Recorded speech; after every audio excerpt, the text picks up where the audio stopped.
दोस्तों नमस्कार, good evening, शुभ संध्या। Study 91 के यूट्यूब चैनल पे आप सभी दोस्तों का स्वागत है। दोस्तों हम लोग सीटेट परीक्षा की दृष्टि से विगत परीक्षा में आए हुए प्रश्नों को हल कर रहे हैं। आइए दोस्तों प्रारंभ करते हैं प्रीवियस ईयर के प्रश्न पत्र को। दोस्तों स्टडी 91 में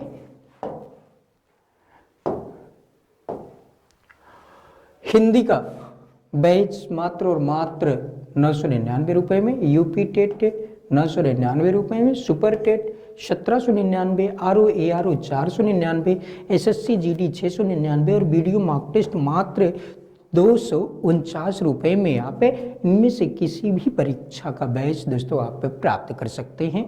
और दोस्तों एक सुविधा आपको और दी जाती है, अगर कोई समस्या आती है बैच लेने में तो आप इन नंबरों पर संपर्क करके समस्या का समाधान भी प्राप्त कर सकते हैं। आइए दोस्तों प्रारंभ करते हैं प्रश्न श्रृंखला को। और प्रश्न है अधोलिखितानां प्रश्नानां विकल्पात्मकोत्तरेभ्यः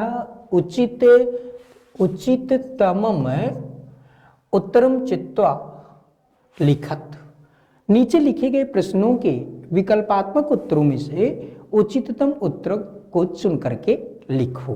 प्रश्न है रटनाभ्यास कारणेन विद्यार्थिनां विकासे कीदृश क्षति भवति। कह रहे हैं कि रटने के अभ्यास के द्वारा विद्यार्थियों के विकास में कीदृश क्षति, किस प्रकार की हानि होती है। अर्थात अगर विद्यार्थी रटने का अभ्यास करता है तो विद्यार्थियों के विकास में किस प्रकार की हानि होती है, क्षति होती है। ते कक्षा अध्यापन कर्मणि दूरीकृताः भवति। अर्थात वे कक्षा अध्यापन कर्म में दूरीकृताः भवति, दूर हो जाते हैं। ते अध्ययनस्योपरि श्रद्धां कर्तुम न शक्नुवन्ति। अर्थात वो अध्ययन के ऊपर श्रद्धा करने में समर्थ नहीं होते। तेषां बुद्धि विकासः न भवति, उनके बुद्धि का विकास नहीं होता। तेषां आत्मविश्वासः नष्टः भवति, उनका आत्मविश्वास नष्ट हो जाता है। बताइए कौन सा विकल्प सही होगा। प्रश्न संख्या एक का कौन सा विकल्प सही होगा। रटने के अभ्यास के द्वारा क्या संभव है। रटने के अभ्यास के कारण विद्यार्थियों के विकास की किस प्रकार की हानि होती है, तो वो बी विकल्प बिल्कुल सही जवाब होगा दोस्तों।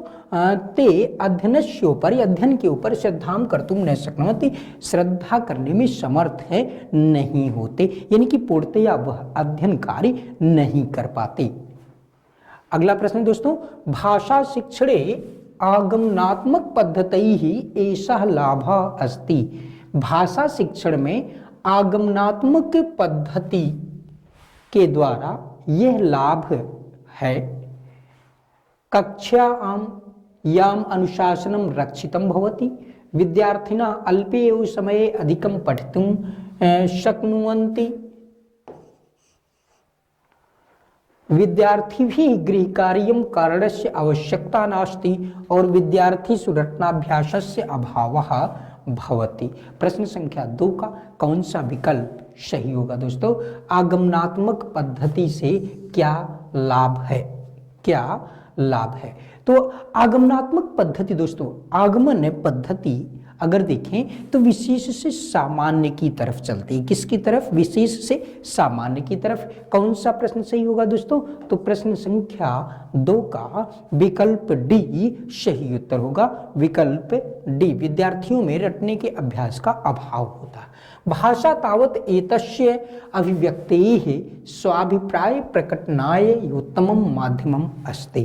करें कि भाषा तब तक एतस्य अभिव्यक्तेः, इसके अभिव्यक्ति के द्वारा या व्यक्ति का स्वाभिप्राय प्रकटनाय, अपने अभिप्राय को प्रकट करने के लिए उत्तमं माध्यमम् अस्ति, उत्तम माध्यम है। प्रचारस्य, प्रचार का माध्यम है। संग्रहस्य, संग्रह करने का माध्यम है। आदान प्रदान विनिमयस्य, आदान प्रदान या विनिमय करने का माध्यम है। उपर्युक्तम सर्वम अपि, उपर्युक्त सभी हो सकता है। तो बताइए कौन सा विकल्प सही होगा? प्रश्न संख्या 3 का कौन सा विकल्प सही होगा दोस्तों? तो भाषा ये आदान प्रदान जिसे हम कहते हैं विनिमय का विशेष तौर पर माध्यम है, उत्तम माध्यम है, जिसमें हम अपने अभिप्राय को प्रकट करते हैं और अपनी अभिव्यक्ति भाषा के माध्यम से करते हैं। प्रश्न संख्या 3 का विकल्प सी सही उत्तर होगा। अगला प्रश्न है भारतीय बालैः निम्नलिखितेषु किम अध्येतव्यम? भारतीय बालकों के द्वारा निम्नलिखितेषु दिए गए विकल्पों में से, निम्नलिखित में से, नीचे लिखे गए विकल्पों में से किम अध्येतव्यम किसका अध्ययन करना चाहिए? मातृभाषा, मातृभाषा तथा प्रादेशिक भाषा, मातृभाषा तथा आंग्ल भाषा, ताः अपि तिस्रः भाषा। तीसरा शब्द है दोस्तों, ताः अपि तिस्रः भाषाः, तीनों भाषाओं का, इन तीनों भाषाओं का कौन सा विकल्प सही होगा दोस्तों? प्रश्न संख्या 4 का, तो भारतीय बालों के द्वारा निम्नलिखित में से क्या करना चाहिए? तीनों उपर्युक्त ताः अपि तिस्रः बालाः, प्रश्न संख्या 4 का विकल्प डी सही उत्तर होगा। अगला प्रश्न दोस्तों देख लेते हैं, कस्यांचित समावेशी कक्षायाम, कक्षायाम होना चाहिए दोस्तों, कक्षायाम,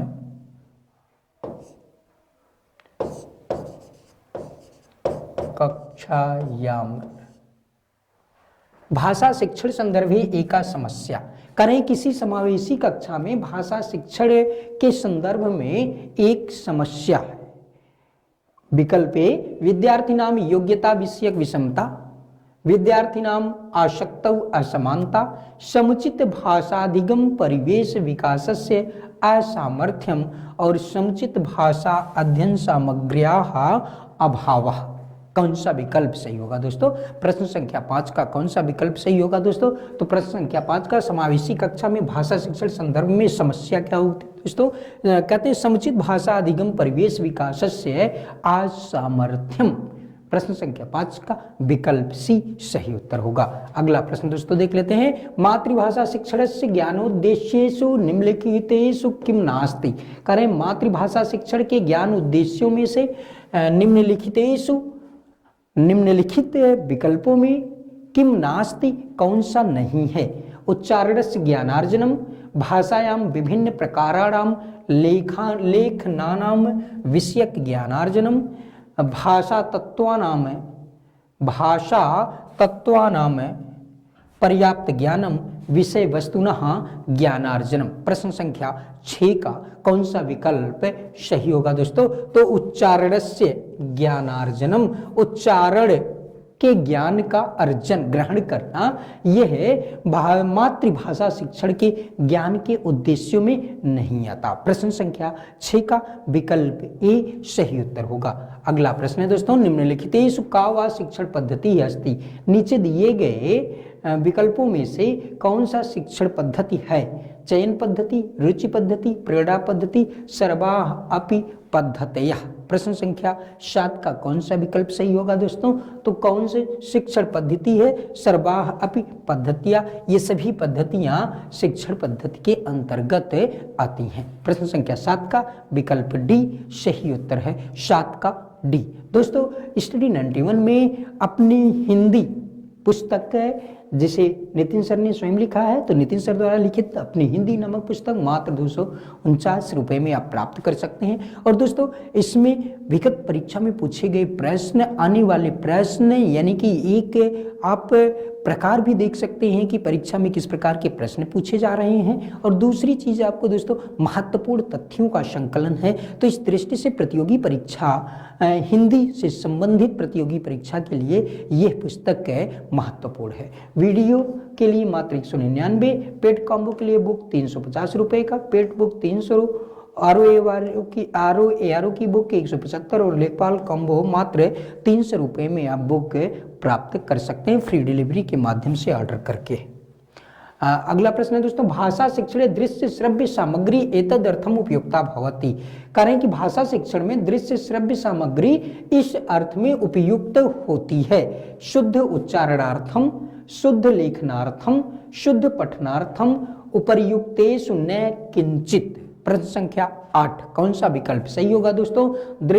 दृश्य श्रव्य सामग्री तो शुद्ध उच्चारण के लिए दोस्तों महत्वपूर्ण होता है। किसके लिए? शुद्ध उच्चारण के लिए महत्वपूर्ण होता है दृश्य श्रव्य सामग्री। प्रश्न संख्या 8 का विकल्प ए सही उत्तर होगा, 8 का ए। आइए दोस्तों देखते हैं अगला प्रश्न। अगला प्रश्न है उपचारात्मक पद्धति ही इति, कारण उपचारात्मक पद्धति यह है, इसे क्या कहते हैं? व्यतिक्रमेण समस्या प्रस्तुति करोति, समस्या अधिकृत्य भाषा सिद्धांतानां ज्ञानं ददाति, समस्यानां अभिज्ञानार्थम अपेक्षित काठिन्य स्तरं वर्धयति, समस्यानां निवारणे विजयं प्राप्यति।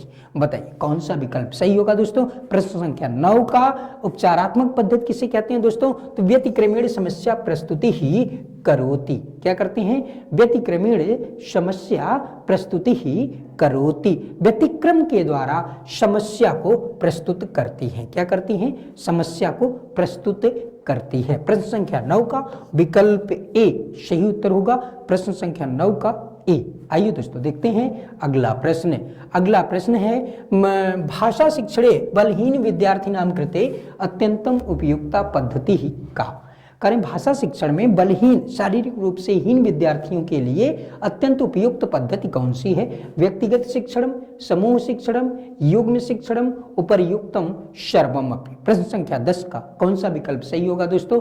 बलहीन विद्यार्थियों के लिए अत्यंत उपयुक्त पद्धति क्या होता है? व्यक्तिगत शिक्षणम। कौन सा सही विकल्प होगा दोस्तों? तो व्यक्तिगत शिक्षणम बिल्कुल सही जवाब होगा, प्रश्न संख्या 10 का। प्रश्न इस तरह से दोस्तों भाषा शिक्षण में बलहीन विद्यार्थियों के लिए अत्यंत उपयुक्त जो पद्धति होती है वो होती है व्यक्तिगत शिक्षण। क्या होता है? व्यक्तिगत शिक्षण। आइए दोस्तों देखते हैं अगला प्रश्न, और अगला विकल्प है भाषा शिक्षणे। प्रश्न है भाषा शिक्षणे वस्तुनिष्ठ मूल्यांकनार्थम एतद अनिवार्यम यत तच्च। करें भाषा शिक्षण में वस्तुनिष्ठ मूल्यांकन के लिए एतद अनिवार्यम, यह अनिवार्य, यत तच्च जो अनिवार्य है वह वस्तुनिष्ठम एवं विमर्शात्मकम, सर्वतोमुखम एवं व्यवहार परकम, विश्वसनीयम एवं योग्यम, उपर्युक्तम सर्वमपि।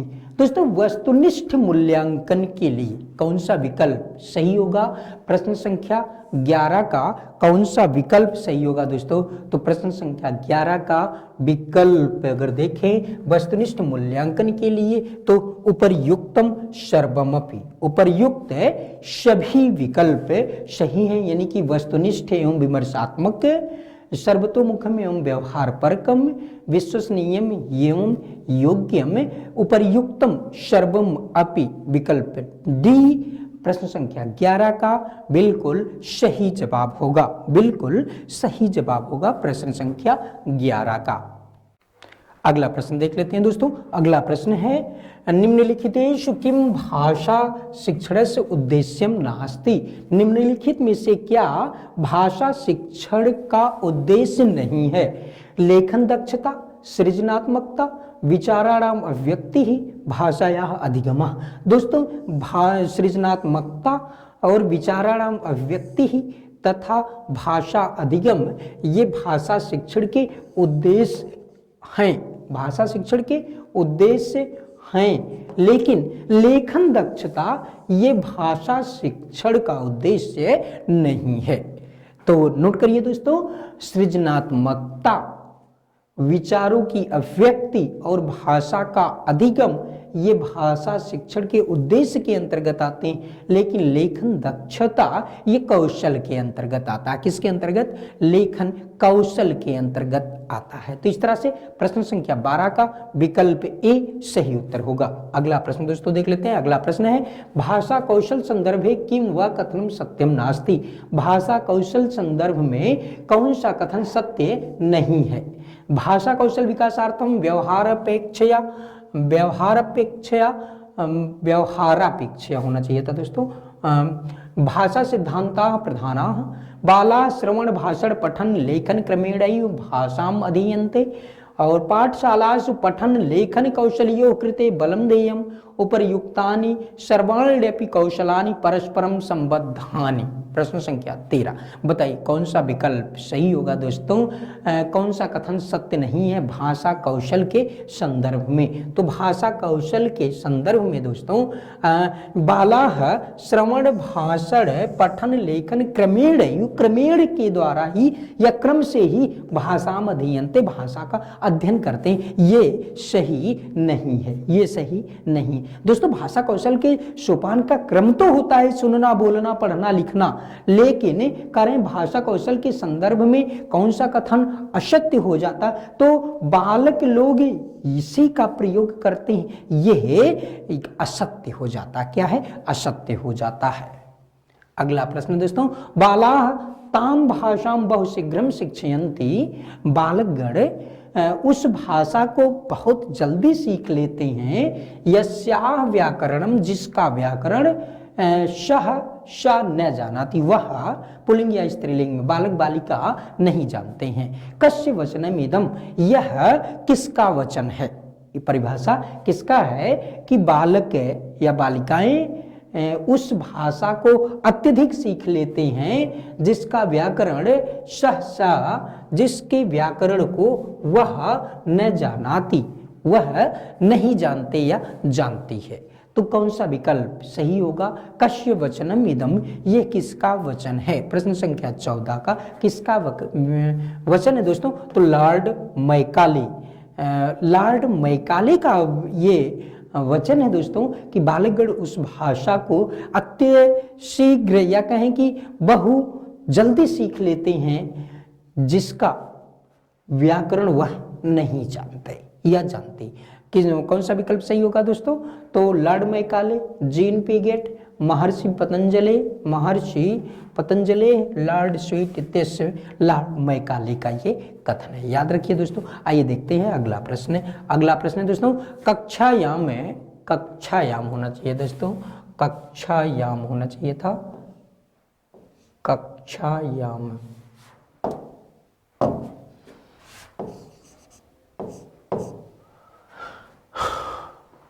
अध्यापन समय विद्यार्थिनां कठिन प्रश्नान् संशयांश्च पृच्छन्ति चेत भवान भवति किम करोति। करें कि कक्षा में अध्यापन के समय, पढ़ाते समय विद्यार्थी नाम कठिन प्रश्नान, विद्यार्थियों के कठिन प्रश्नों को संशयाश्च और संशयों को पृच्छन्ति पूछते हैं विद्यार्थी। चेत भवान भवति किम करोति, तो इसलिए आप क्या करते हैं या आप क्या करती हैं। तान पुस्तकम पठितुम उक्त्वा तदनु चर्चां कृत्वा संशय निवारणं करोमि तथा च प्रश्नानाम उत्तरम अनंतरम करोमि। बी विकल्प, तादृश विद्यार्थिनः तर्जयित अनुशासने भवितुम आदिशामि। पूर्वमेव संपूर्ण सज्जतां कृत्वा कक्षायाम तेषां प्रश्नानाम उत्तरम संशय निवारणं करोमि। तेषां सर्वान् प्रश्नान् संशयान् लिखित्वा अनंतर दिने परिष्करोमि। बताइए कौन सा विकल्प सही होगा दोस्तों। प्रश्न संख्या 15 का कौन सा विकल्प सही होगा दोस्तों। तो प्रश्न संख्या 15 का सी विकल्प, पूर्वमेव संपूर्ण सज्जतां कृत्वा कक्षायाम तेषां प्रश्नानाम उत्तरम संशय निवारणं करोमि। करें कि पूर्वम एवं संपूर्ण सज्जता में, पहले ही संपूर्ण रूप से, पूर्ण रूप से सज्जित होकर के कक्षा में उनके प्रश्नों के उत्तर और संशय निवारण को करते हैं। कौन? करें कि भवान भवति।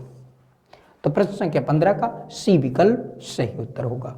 अगला प्रश्न दोस्तों यूजीसी नेट फर्स्ट पेपर का नया बैच प्रारंभ है जो कि मात्र 999 रुपये में, अगर आप यूजीसी परीक्षा की तैयारी कर रहे हैं तो आपके लिए बैच फर्स्ट पेपर का महत्वपूर्ण है। आप इसे ले सकते हैं और अगर कोई समस्या आती है तो आप इन नंबरों पर संपर्क करके बैच को ले सकते हैं। कोई समस्या है समाधान प्राप्त कर सकते हैं। अगला दोस्तों गद्यांश से संबंधित प्रश्न, आइए देख लेते हैं। गद्यांश का वाचन कर लेते हैं। सूचना अधोलिखितं गद्यांशं पठित्वा प्रश्नानां विकल्पात्मकोत्तरेभ्यः उचित तमम उत्तरम चित्वा लिखत। करें कि नीचे लिखे गए गद्यांश को पढ़ करके प्रश्नों के विकल्पात्मक उत्तरों के लिए उचिततम उत्तर चुन करके लिखो। अस्ति हिमवान नाम सर्वत्र भूमिर नगेंद्र तस्य शानोरुपरि विभाति कांचनपुरम नाम नगरम तत्र जीमूत केतुरिति श्रीमान विद्याधरपति वसति स्म तस्य गृहोद्याने कुलक्रमागतः कल्पतरुः स्थितः सः राजा जीमूत केतुः तं कल्पतरुम् आराध्य तत्प्रसादात् च बोधिसत्त्वांश संभवम जीमूत वाहनम नाम पुत्रम प्राप्नोत स महान दानवीरः सर्वभूतानुकंपी च अभवत् तस्य गुणैः प्रसन्नः स्वसचिवैश्च प्रेरितः राजा कालेन संप्राप्त यौवनम तम यौराज्येऽभिषिक्तवान् यौराज्ये स्थितः स जीमूतवाहनः कदाचित् हितैषिभिः उक्तम् योऽयं सर्वकामदः कल्पतरुः तवोद्याने तिष्ठति स एव सदा पूज्यः अस्मिन् अनुकूले स्थिते शक्रोऽपि नास्मान् बाधितुं शक्नुयात् इति। तो ये था दोस्तों गद्य अंश। अगला भाग देखते हैं। भागः आकर्यै तत् जीमूत वाहनः अंतर्चिन्तयत् अहो वत ईदृशम अमरपादपं प्राप्यामि पूर्वैः पुरुषैरस्माकं तादृशं फलं किमपि नासादितं किन्तु केवलं कैश्चिदेव कृपणैः कश्चिद अपि, ये दोस्तों कश्चिदेव है, कृपणैः कश्चिद अपि अर्थोऽर्थितः तदहमस्मात् मनोरथम अभीष्टम साधयामि इति। एवं आलोच्य स पितुरन्तिमागच्छत् आगत्य च सुखम आसीनं पितरम एकान्ते नवेदयत् तात त्वं तु जानासि एव यदस्मिन् संसार सागरे अशरीरम इदं सर्वं धनं वीचिवत् चंचलम एकः परोपकारेवास्मिन् संसारे नश्वरः यो युगान्त पर्यन्तं यशः प्रसूते तदस्माभिरीदृशः कल्पतरुः किमर्थं रक्ष्यते यैश्च पूर्वैरयं मम इति आग्रहेण रक्षितः ते इदानीं कुत्र गताः तेषां कस्यायम् अस्य वा के ते तस्मात् परोपकारैरेक फल सिद्धये त्वदाज्ञया इमं कल्पपादपम आराधयामि। यह है दोस्तों गद्य अंश। आइए दोस्तों इससे संबंधित प्रश्न को करते हैं। दोस्तों अगर अर्थ स्पष्ट हो तो एक बार हाँ करिए, नहीं तो हम लोग इससे संबंधित गद्यांश के उत्तर को देख लेते हैं। गद्यांश के उत्तर को देख लेते हैं। आइए दोस्तों देख लेते हैं प्रश्न को। जीमूत केतु कम आराध्य पुत्रम प्राप्नोत। करें जीमूत केतु किसकी आराधना करके पुत्र को प्राप्त किया? कल्पतरुम बोधिसत्वम हिमवंतम कांचनपुरम। बताइए प्रश्न संख्या 16 का कौन सा विकल्प सही होगा दोस्तों? तो जीमूत केतु ने कल्पतरु नामक वृक्ष की आराधना करके पुत्र को प्राप्त किया, कल्पतरु। अगला प्रश्न है दोस्तों, संसारे नश्वरः इत्यत्र संधि कः। करें कि संसारे नश्वरः, यह संसार नश्वर है, इत्यत्र यहाँ संधि का कौन सी संधि है? वृद्धि संधि, गुण संधि, प्रकृति भाव, पूर्व रूप। दोस्तों अगर इसका हम विच्छेद करें तो बनेगा संसारी धन अनश्वरा, और पूर्व रूप होकर के क्या बन जाएगा, संसारे नश्वरा, संसारे नश्वरा। इंगः पदांता दति सूत्र से पूर्व रूप होकर के बन जाएगा संसारे नश्वर। प्रश्न संख्या 17 का डी, नाशादितम इत्यस्य पदस्य पर्यायः कः। करें कि नाशादितम इस पद का पर्याय क्या है। न उपविष्टम, नाशादित, असाधितम, न प्राप्तम, न सन्निविष्टम। प्रश्न संख्या 18 का कौन सा विकल्प सही होगा दोस्तों।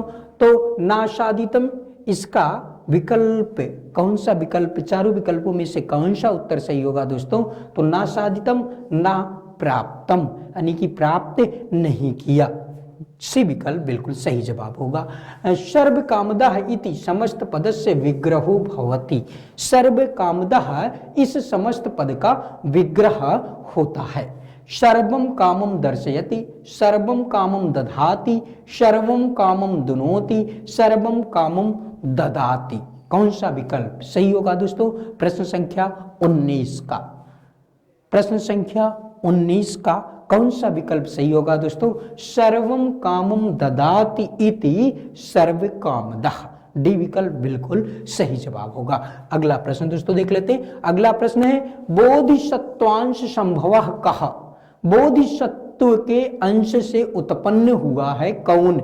जीमूत वाहनः, हिमवान, जीमूत केतुः, कल्प तरुः। प्रश्न संख्या 20 कौन सा विकल्प सही होगा दोस्तों। तो जीमूत वाहनः, बोधिसत्वांश संभवः कः, जीमूत वाहनः, जीमूत वाहनः। प्रश्न संख्या 20 का विकल्प सही उत्तर होगा। शक्र शब्दस्य पर्यायः भवति शुक्रः, प्रजापतिः, इंद्रः, चंद्रः।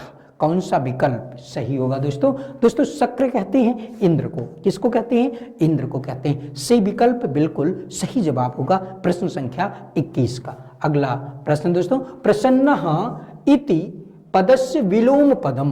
प्रसन्न का विलोम क्या होगा। स्तब्धः, चकितः, निमग्नः, विषण्णः। विषण्ण का अर्थ होता है दोस्तों दुखी, प्रसन्न का दुखी या कष्टित हो जाता है। प्रश्न संख्या 22 का डी विकल्प सही उत्तर है। गद्यांशे अस्मिन् नित्यम इति पदस्य पर्यायः प्रयुक्तः।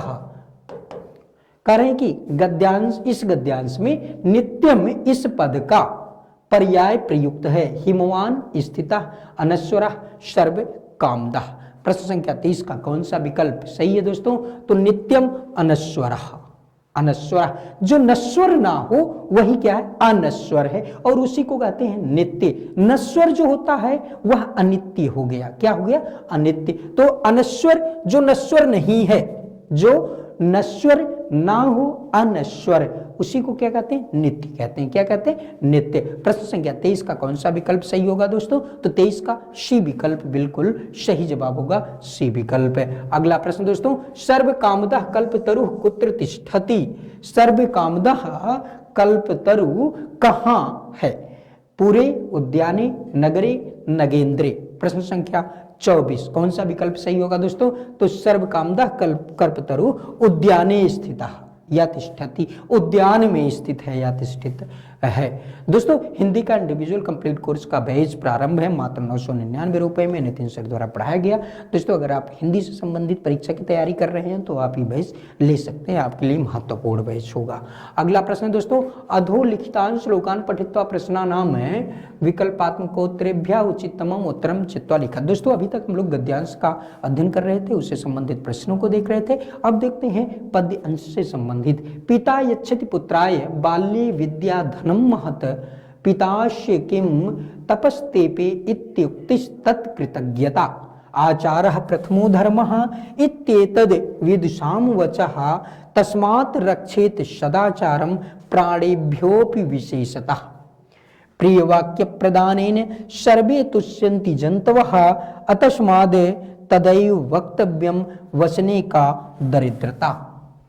आरंभ गुरुवी छैड़ी क्रमेण, ये मित्र की लक्षण दोस्तों बता रहे हैं। आरंभ गुरुवी छैड़ी क्रमेण लघ्वी पुरा वृद्धिमती च पश्चात दिनस्य पूर्वार्ध परार्ध भिन्ना छायेव मैत्री खल सज्जनानाम। दुष्ट जनों की मित्रता कैसी होती है उसका लक्षण बता रहे हैं। साहित्य संगीत कला विहीन साक्षात पशु पुच्छ विषाणहीन तृणम न खादन नपि जीवमान तद्भागधेयम परमम पशूनाम चिंतनीया ही विपदाम आदावेव प्रतिक्रिया न कूप खननम युक्त प्रदीप्ते वह्निना गृहे। यह है दोस्तों श्लोक यानी कि पद्य अंश। इससे संबंधित विकल्पों को दोस्तों देख लेते हैं। बताइए प्रश्न संख्या 25, प्राणिभ्योपि विशेषतः किम रक्षते।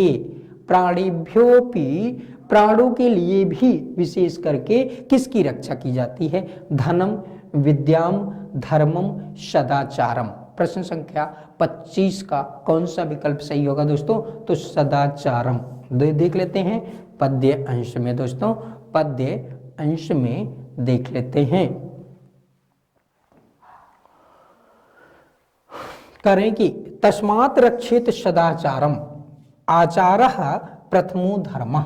आचार विचार ही क्या है, प्रथम धर्म है और उसी से रक्षेत रक्षा करनी चाहिए। तस्माद एव उसी से रक्षा करनी चाहिए। सदाचारम प्राणिभ्योपि विशेषतः। तो प्रश्न संख्या 25 का कौन सा विकल्प सही होगा दोस्तों, प्रश्न संख्या 25 का विकल्प डी सदाचारम, विकल्प डी सही उत्तर है। पिता पुत्राय बाल्ये किम यच्छति। पिता पुत्र के लिए बाल्यकाल में क्या चाहता है, क्या मांगता है, क्या चाहता है। वस्तूनि पुस्तकानि विद्याधनम तपः। वस्तुओं को या पुस्तकों को या विद्याधन को, विद्यारूपी धन को या तप। कौन सा विकल्प सही होगा दोस्तों, प्रश्न संख्या 26 का कौन सा विकल्प सही होगा दोस्तों, तो बाल्यकाल में वह विद्यारूपी धन की इच्छा करता है। प्रश्न संख्या 26 का सी विकल्प सही उत्तर होगा। जंतवः इति पदम कस्मिन् अर्थे प्रयुक्तः। जंतवः यह पद है, ऐसा पद है किस अर्थ में प्रयुक्त है। पशवः जीवाः मृगाः मानवाः। प्रश्न संख्या 27 कौन सा विकल्प सही होगा दोस्तों, 27 का, तो जीवाः किसके अर्थ में प्रयुक्त है, जीवाः जीवों के अर्थ में। प्रश्न संख्या 27 का बी विकल्प सही उत्तर होगा। अगला प्रश्न दोस्तों देख लेते हैं। अगला प्रश्न है प्रतिक्रिया आदावेव काशाम चिंतनीयाः समस्यानाम क्रियाणाम स्त्रीणाम विपदाम। प्रश्न संख्या 28 का कौन सा विकल्प सही होगा दोस्तों, तो प्रश्न संख्या 28 का विकल्प डी विपदाम, विपदा को। प्रश्न संख्या 28 का विकल्प डी सही उत्तर होगा। अगला प्रश्न है दोस्तों, दिनस्य पूर्वार्ध छायाम कथम भवति। करें दिन के पूर्वार्ध रूप में छाया की भांति कौन होता है। लघ्वी वृद्धिमती आरंभ गुरुवी क्षैणी। कौन सा विकल्प सही होगा दोस्तों, प्रश्न संख्या 29 का, तो आरंभ गुरवी। प्रारंभ में वह काफी छाया जो होती है प्रारंभ में काफी बड़ी होती है, लेकिन जैसे जैसे वो दिन बीतता जाता है वो छाया आपकी खत्म होती जाती, समाप्त होती जाती। उसी तरह से शुरू शुरू में जो दुष्ट जन मित्रता करते हैं वो पहले बहुत प्रगाढ़ मित्रता करते हैं, लेकिन धीरे धीरे वह मित्रता समाप्त हो जाती है। प्रश्न संख्या 29 का विकल्प सी सही उत्तर होगा। साक्षात पशु कह भवति। साक्षात पशु कौन होता है। साहित्य संगीत कला विहीन पुच्छ विषाण सहित पुच्छ विषाणहीन जीव मान। कौन सा विकल्प सही होगा दोस्तों, तो साहित्य संगीत कला विहीन साक्षात पशु, वह साक्षात पशु है। कैसे, पुच्छ विषाणहीन, जो पूछ और सींग से जो है रहित होता है, ऐसे पशु की तरह वह व्यक्ति होता है जो साहित्य संगीत और कला से विहीन होता है। तो ये था दोस्तों प्रश्न संख्या 30। प्रश्न संख्या 30 दोस्तों नितिन सर द्वारा हैंड रिटन ई बुक से प्राचीन इतिहास, मध्यकालीन इतिहास, आधुनिक इतिहास, सामान्य हिंदी, भारत का भूगोल, भारतीय राज्य व्यवस्था, बायोलॉजी, केमिस्ट्री और फिजिक्स का हैंड रिटन ई बुक से सभी प्रतियोगी परीक्षाओं की दृष्टि से महत्वपूर्ण है। आप इस बुक को ले सकते हैं, ई बुक को ले सकते हैं, पढ़ सकते हैं। ये था दोस्तों आज का विगत परीक्षा में पूछा गया प्रश्नों का सॉल्यूशन। आशा करते हैं दोस्तों समझ में आया होगा। मिलते हैं दोस्तों कल पुनः सायंकाल 4 बजे। तब तक के लिए आप सभी दोस्तों को शुभ संध्या।